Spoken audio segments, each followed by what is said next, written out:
अस्सलाम वालेकुम व्यूअर्स, मैं हूं समीना पाशा। उम्मीद है आप लोग खैरियत से होंगे। व्यूअर्स, कुछ अहम खबरें और अपडेट्स लेकर आपके सामने हाजिर हैं जनाब। खबरें बड़ी इंपॉर्टेंट हैं जी, आपको कुछ अपडेट्स देंगे मुख्तलिफ अदालती केसेस के हवाले से। इसके साथ साथ बात करेंगे, इमरान खान साहब ने आज अडयाला जेल में बड़ी अहम गुफ्तगू की है, जिससे 2-3 चीज़ें बड़ी वाजे हो रही हैं, वो भी आपके साथ शेयर करेंगे। इसके साथ साथ एक पीटीआई के एमएनए, साबिक एमएनए, जिनको गिरफ्तार कर लिया गया था सऊदी अरब में, उनको भी रिहा कर दिया गया और उन्होंने एक मैसेज भी दिया है, इसके ऊपर भी थोड़ी बात करेंगे। और कुछ मज़ीद चीज़ें आपके साथ डिस्कस करेंगे कि जो कोई किरदार कुशी का एक सिलसिला चल निकला है फिर से, इसके ऊपर भी थोड़ी बात करेंगे। आपसे रिक्वेस्ट है कि चैनल को सब्सक्राइब कर लें अगर अभी तक सब्सक्राइब नहीं किया। तो सबसे पहले जी बात करते हैं इमरान खान साहब की गुफ्तगू की। इमरान खान साहब ने अडयाला जेल में आज फिर सहाफ़ियों से गुफ्तगू की। पहले तो मैं आपको ये बता दूं कि मुख्तलिफ सहाफ़ी आज पहुंचे थे कवरेज के लिए, लेकिन फिर वही हरकत की गई और कुछ मखसूस सहाफ़ियों को सिर्फ अंदर जाने की इजाज़त दी गई और बाकी सहाफ़ियों को अंदर जाने की इजाज़त जेल के नहीं दी गई। और ज़्यादातर जो सहाफ़ी मुख्तलिफ चैनल से आए हुए थे, उन्होंने इस पर एहतजाज भी किया कि ये क्या तरीका है, कोई क्राइटेरिया भी नहीं पता कि किस वजह से कुछ को आप भेज देते हैं अंदर और कुछ को नहीं भेजते। तो बहरहाल पहले तो ये आज चीज़ हुई। दूसरी चीज़ ये हुई कि मीडिया से गुफ्तगू के दौरान आज फिर ये रिपोर्ट हुआ है कि डिप्टी सुपरिटेंडेंट जेल, उन्होंने कुछ मुदाखलत करने की कोशिश की, इमरान खान साहब से बदतमीज़ी भी की फिर से, और इस पर इमरान खान साहब ने भी उन्हें डांट दिया। तो ये भी अब एक प्रैक्टिस हो गई है कि मीडिया से गुफ्तगू पे ख़ासी उन्हें प्रॉब्लम रहती है। जेल इंतज़ामिया को, उनके ऊपर भी काफ़ी प्रेशर है इस बात का कि इमरान खान साहब सियासी गुफ्तगू ना कर सकें सहाफ़ियों से और उनको थोड़ा सा किसी भी तरह प्रॉब्लम का शिकार किया जाए अगर वो गुफ्तगू कर रहे हों। तो ये उसी का एक शाखसाना है। बहरहाल इमरान खान साहब कुछ ना कुछ गुफ्तगू करने में कामयाब हो जाते हैं और आज भी उन्होंने 2-3 अहम चीज़ों के ऊपर बात की है। एक तो जो बलूचिस्तान का इशू है, इसके ऊपर उन्होंने फिर से बड़ा इंपॉर्टेंट स्टेटमेंट दिया और उन्होंने कहा है कि जो मुल्क के हालात हैं, इसमें हमें बलोचों को साथ लेकर चलने की ज़रूरत है। अगर यहाँ पर हमने सख्ती की या उनको ताकत के ज़ोर पर कुचलने की कोशिश की, उनकी बात ना सुनी, तो ये मुल्क के लिए ख़तरनाक होगा। तो इमरान खान साहब बड़ा वाज़े कहते हैं कि बलोचों को साथ लेकर चलने की ज़रूरत है। फिर उन्होंने ये भी कहा कि जो सिर्फ सियासी जमातें हैं वही अवाम को इकट्ठा कर सकती हैं, उनमें ये ताकत होती है। उसकी वजह ये कि उनकी रूट्स अवाम में होती हैं और वो अवाम के साथ उठते बैठते हैं, तो सिर्फ वही अवाम को सही तौर पर डील कर सकते हैं, उनके साथ इंगेज कर सकते हैं। तो इमरान खान साहब का ये कहना था कि सियासी जमातों को मजबूत करना चाहिए, लेकिन यहाँ पर सूरत हाल ये है कि जो हमारी खुफिया एजेंसियाँ हैं वो पीटीआई को दीवार से लगाने, उसे तोड़ने, उसे ख़त्म करने में इस वक्त लगी हुई हैं और उस वक्त जो दहशतगर्दी की लहर है वो उसकी सूरत हाल आपके सामने है। इमरान खान साहब ने ये भी बात की है कि अगर हम इस वक्त देखें तो ये बड़ा खौफनाक सूरत हाल है कि जो मुल्क है उसमें सूबाइयत का ख़तरा है, सूबाइयत की बुनियाद के ऊपर तसादुम का ख़तरा है। और ये बड़ा अफसोसनाक है कि बलूचिस्तान में एक वाक़या हुआ है दहशतगर्दी का, जो कि यकीनी तौर पर बड़ा अफसोसनाक है, काबिल मज़म्मत है, हर कोई उसकी मज़म्मत कर रहा है, लेकिन उसको सूबाइयत का रंग देकर और पंजाब में उस वाक़े के ख़िलाफ़ एहतजाज करवाया गया है और ये फिर से एक सूबाइयत को हवा देने के मुतरादिफ बात है। अगर आप दहशतगर्दी की मज़म्मत कर रहे हैं तो वो आपको फिर इस बात से कतई नज़र करनी चाहिए कि किसने मारा, उसका ताल्लुक़ किससे था, और जो मरा उसका ताल्लुक़ किस सूबे से था। आप ये कहें कि जो मरा, जो कहीं पे भी नाहक मरा वो गलत मरा, और जिसने उसको मारा वो किसी भी सूबे से ताल्लुक़ रखता हो वो दहशतगर्द है।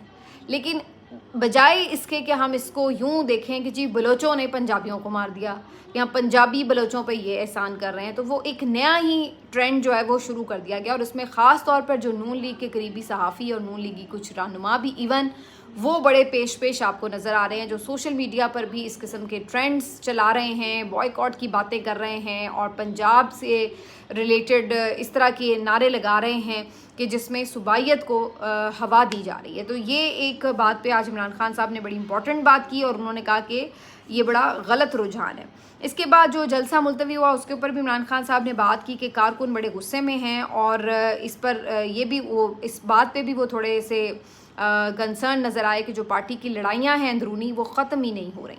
अब ये वैसे बड़ा अफसोसनाक है, मेरा ख्याल है जो पार्टी के बाहर लोग बैठे हुए हैं उनके लिए भी बड़ा शर्म का मकाम है कि एक बंदा जो इस वक्त जेल में है और वो क्यों जेल में है वो सबको पता है और उसको आप लोग बजाय इसके कि अपनी स्ट्रेंथ का मैसेज दें कि जी आप बिल्कुल फ़िक्र ना करें, पार्टी को हमने यूं संभाला हुआ है और हम बिल्कुल एक दूसरे के साथ मुत्तहिद हैं और हमारे कोई इश्यूज़ नहीं हैं और हम आपके पीछे खड़े हैं और आपके हुक्म के मुताबिक हम आवाम को भी निकालेंगे या जो भी पॉलिसीज़ हैं उसको हम उसी तरह से लेके चलेंगे।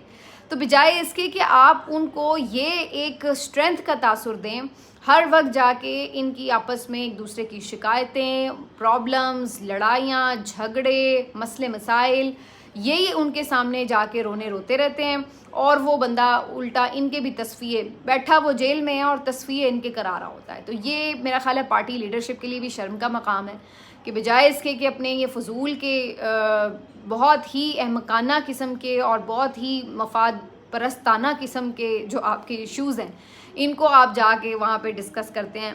ये बड़े अफसोस की बात है और उस पे इमरान खान साहब ने भी आज कहा कि पार्टी की लड़ाइयाँ तो ख़त्म ही नहीं हो रही।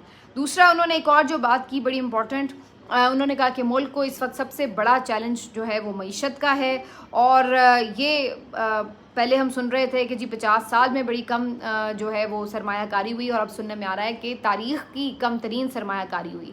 तो जो सबसे ज़्यादा इस वक्त प्रॉब्लम की बात है वो ये है कि मुल्क की जो मईशत है वो कितनी बुरी तरह से ज़वाल का शिकार है और इसको संभालना कितना मुश्किल और चैलेंजिंग होने जा रहा है। और इमरान खान साहब ने ये बात की है कि आपने इतना कर्जा वापस करना है इस साल में, वो पैसे कहाँ से आएंगे, कैसे होगा, इसकी तरफ कोई समझ नहीं आ रही कि ये मामला कैसे चलेगा। तो इमरान खान भले जेल में भी हैं लेकिन उन्हें मुल्क की मईशत की फ़िक्र है और जो हमारे हुक्मरान हैं वो ज़िम्मेदार हैं कि उन्होंने मईशत को ठीक करना है, मईशत के लिए प्लान्स लेके आने हैं। वो हर रोज़ आके प्रेस कॉन्फ्रेंस करके इमरान खान की किरदार कुशी, उन पे गालम गलोच और उनको किसी भी तरह सज़ाएं दिलवाने और उनकी नफ़रत में प्रेस कॉन्फ्रेंसें करते हैं, उनकी नफ़रत में बैठ के मीटिंग्स करते हैं और प्लान्स बनाने ये चाहिए कि मईशत कैसे बेहतर हो।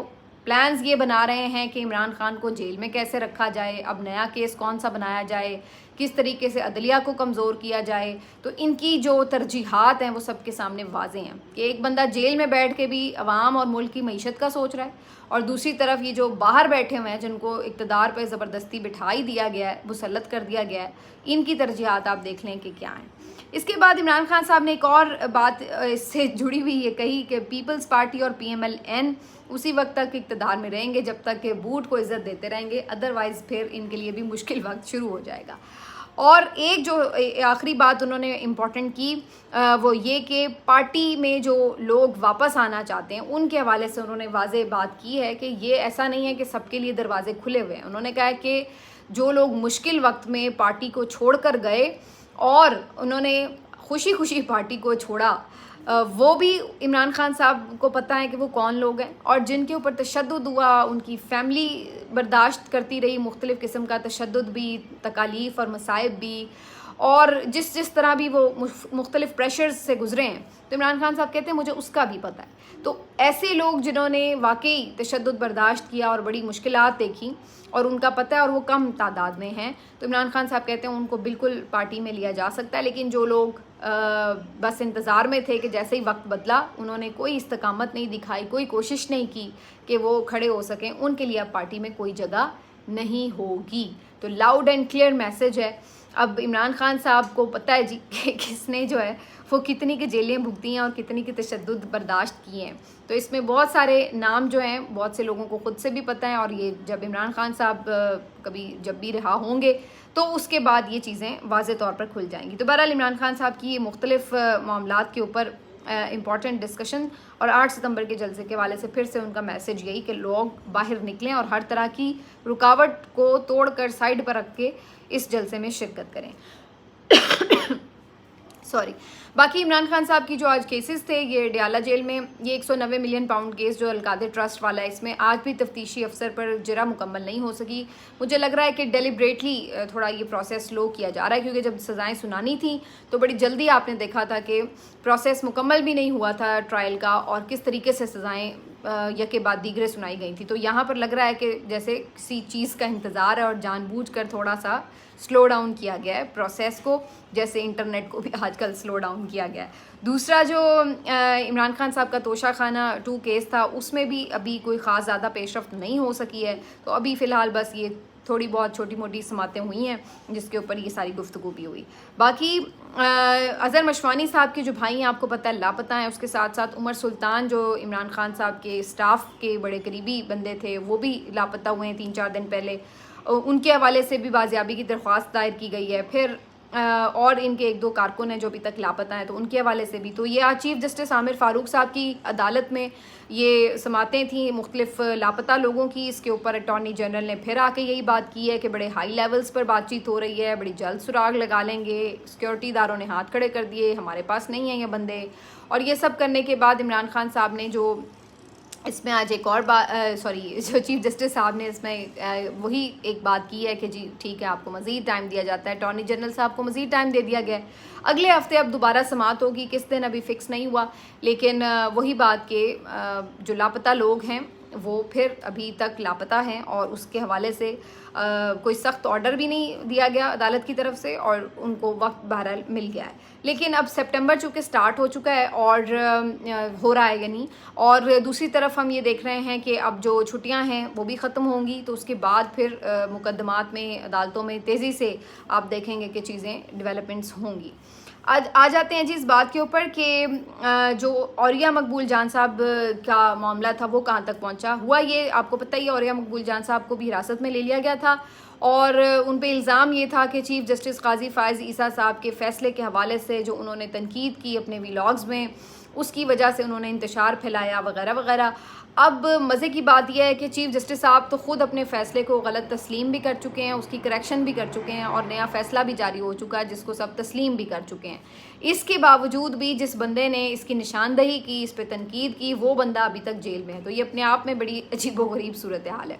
पहले उनका 4 रोज़ा रिमांड लिया गया जिस्मानी, फिर दोबारा 4 रोज़ा रिमांड लिया गया और कल या परसों की शायद खबर है, 1 आध दिन पहले, जो उनके कोई रिसर्चर या यूट्यूब चलाने वाले, जैसे कोई हेल्प करने के लिए आपने स्टाफ रखा होता है, तो उनके भी 2 लड़के वो भी उन्होंने गिरफ्तार कर लिए थे। अब उनका क्या ताल्लुक है इस बात से, वो तो कोई आपकी टेक्निकल हेल्प करते हैं आमतौर पर, लेकिन यहाँ पर आपको पता है कि जिस तरह फिर नरगे में जब लाना होता है किसी को तो किस तरह फिर लाया जाता है। तो बहरहाल उनको भी गिरफ्तार कर लिया गया था। लेकिन आज औरिया मकबूल जान साहब को इस केस में जुडिशल रिमांड पर जेल भेज दिया गया है। तो अब कम से कम ये हो गया कि जिस्मानी रिमांड ख़त्म हुआ है, तो अब उनका फ़िज़िकल रिमांड के ख़त्म होने के बाद ज़मानत अप्लाई हो सकती है। तो मेरा ख्याल है कि अब कल तो हफ्ता इतवार है, अब शायद 1 आध दिन में उसके बाद ही ज़मानत हो सके औरिया मकबूल जान साहब की। तो ये जी अब फ़िलहाल उनकी अपडेट्स हैं। लेकिन असल बात सिर्फ ये नहीं है, असल बात ये भी है कि औरिया मकबूल जान साहब भी मुसलसल जो मुख्तलिफ इस वक्त हम देख रहे हैं सिचुएशन, उसमें खुल के बात कर रहे हैं और अहले इक़्तिदार के ऊपर तनकीद कर रहे हैं, और वो भी इसी वजह से किसी सूरत नहीं लोगों को भाते। तो इस वजह से भी उनको ज़ाहिर है कि कुछ अपना गुस्सा वो भी निकाला जा रहा है। तो ये जो है वो सारी सूरत हाल रही है। बाकी जो एक और बात, जो फ़हीम खान साहब हैं PTI के साबिक MNA जिनको सऊदी अरब में गिरफ़्तार किया गया था, उनके हवाले से अपडेट ये है कि जी उनकी रिहाई अमल में आ चुकी है। और इस पर भी कल बड़ा हम देख रहे थे कि नून लीगी भंगड़े डाल रहे थे कि जी हमने बड़ा कोई कारनामा किया है वहाँ पे। लेकिन मैंने आपको पिछली वीडियो में ही बता दिया था कि कोई इतना लंबा नहीं चलेगा मामला, इनको रिहा कर दिया जाएगा। वो ना सिर्फ रिहा हो गए हैं बल्कि उन्होंने भी ऑन खोसा की तर्ज के ऊपर एक वीडियो भी बना के डाल दी है कि जिसमें वो पहले थोड़े से एक्टिंग कर रहे हैं कि वो डरे सहमे, और उसके बाद बड़ा वो अपना भरम शरम दिखा रहे हैं ग्लासेस पहन के, और उन्होंने बाकायदा उसको सोशल मीडिया पर जारी भी किया है। तो ये जो मामला था ये बस इस हद तक ही था। बहरहाल अब वो रिहा हो चुके हैं और इस यानी ये इनकी PMLN वालों की छोटी छोटी हरकतें हर जगह पे ये कोशिश कर रहे हैं इस तरह की चीज़ें करने की, लेकिन अल्टीमेटली इनके हाथ में कोई सॉलिड चीज़ अभी तक आ नहीं रही है। आगे जी एक और जो आखिरी बात मैं आपसे करना चाह रही हूँ वो इस हवाले से है कि मैं देख रही हूँ कि कुछ बहुत ज़्यादा गालम गलोच और आपस में किरदार कुशी का सिलसिला शुरू हो चुका है। नईम पंजोता साहब ने हसन अयूब साहब को एक प्रोग्राम में टफ़ टाइम दिया। हसन अयूब साहब ने उनको आगे से सोशल मीडिया के ऊपर काफ़ी वो टेरियन वाइट केस को उठा करके काफ़ी ज़्यादा उसके ऊपर शुरू हो गए वो कैंपेन करना। और फिर इसी तरह जो लीगी सहाफ़ी हैं वो मुख्तलिफ़ प्रोग्राम्स में इमरान खान साहब की जो मुख्तलिफ़ जेलों के अंदर सिचुएशंस हैं जिस वजह से वो जेलों में रहें, जो जो उन पर इल्ज़ाम हैं वो मैंने आपको बताया था कि उसके ऊपर भी प्रोग्राम्स कर रहे हैं कि जी उन्हें अडयाला का चांसलर तो बनाया जा सकता है, लेकिन उन्हें ऑक्सफोर्ड का चांसलर नहीं बनना चाहिए। तो ये सारी चीज़ें तो चल रही हैं, जो कि चलिए एक हमें वो नज़र आता है कि एक पॉलिटिकल उसमें राइवलरी में लोग ये सारी चीज़ें करते हैं। लेकिन कुछ चीज़ें ऐसी हो रही हैं जिसके ऊपर मैं ज़रूर ये कहूँगी कि ये बात मुनासिब नहीं है। जैसे बहुत से लोग जो हैं इस मामले में, ख़वातीन एंकर्स जो हैं उनकी किरदार कुशी पे शुरू हो जाते हैं कि जी वो इस तरह और इस तरह और इस तरह के मामलात की वजह से यहाँ तक पहुँची हैं।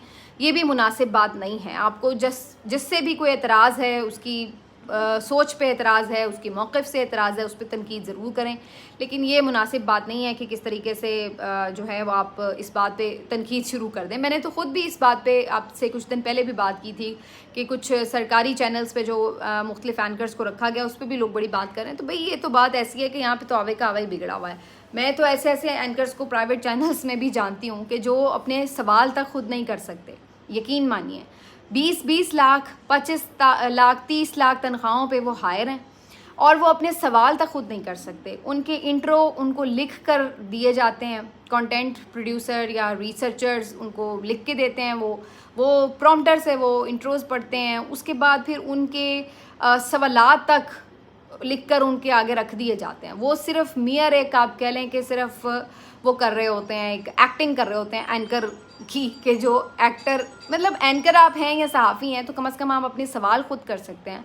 चलिए आपके पास बहुत अच्छा लफाजी का बाजू का टैलेंट नहीं होता तो आप ये कर लेते हैं कि चलें जी हम अपना आइडिया दे देते हैं, ठीक है ना, कि आप इस चीज़ के ऊपर जो है वो कुछ लिख दें और आपका रिसर्चर वगैरह उस पर चीज़ें आपको रिसर्च करके दे देते हैं। लेकिन बेसिकली तो वह आपका उसके पीछे कोई विज़न, कोई सोच, कोई अप्रोच, कोई मौक़िफ़ आपका अपना होना चाहिए। लेकिन हम ऐसे ऐसे एंकर्स को जानते हैं जिनको बिल्कुल रट्टू तोते की तरह जो है वो चीज़ें दे दी जाती हैं। और हत्ता कि ऐसा भी मैंने लिखा देखा है कि भाई सवाल भी शुरू में यूँ लिखा होता है, अच्छा तो ये बताइए जनाब, ये वो इस तरह तक के अल्फाज बाज़-औक़ात लिखे हुए होते हैं। तो मैं मतलब हैरान हो जाती थी कि ये कैसे हो सकता है। तो मैं तो 6 साल से प्रोग्राम कर रही हूँ, आज तक अल्हम्दुलिल्लाह अपना हर इंट्रो, अपना हर सवाल ख़ुद किया है। और एक डिस्कशन ज़रूर होती है, उसके ऊपर बात ज़रूर हो सकती है कि कोई अपना आइडिया दे, लेकिन ऐसा नहीं है कि कोई लिखा लिखाई चीज़ें आ जाएँ। कभी कोई सवालात का पेपर मेरे सामने नहीं आया, तो ये बड़ा अफसोस की बात है। लेकिन फिर भी ऐसे लोगों को लाखों रुपए, लाखों क्या मिलियंस रुपए जो हैं वो उसके ऊपर तनख्वाहों पर रखा जाता है। तो ये हमारे इस मुल्क का हिसाब किताब ऐसा ही है कुछ। इसमें प्राइवेट चैनल्स क्या, सरकारी चैनल्स क्या, सारे ही हैं। सरकारी पे लोग इसलिए इतराज़ उठाते हैं कि वो टैक्स पेयर का पैसा है, तो लोग कहते हैं कि जी ये टैक्स पेयर तो हम हैं, हमारी टैक्स के पैसों से मेरिट पे लोगों को आप हायर करें, उनको पैसे दें। ये क्या बात हुई कि आप उनको फरमाइशी प्रोग्राम्स के तौर पर या नवाजने के लिए जो है वो पैसे बांट रहे हों इस तरह। तो ये सारी जो है वो सूरत हाल है। बहरहाल जी मिलते हैं आपसे अगले वीलॉग में। अपना ख्याल रखिए। अल्लाह हाफ़िज़।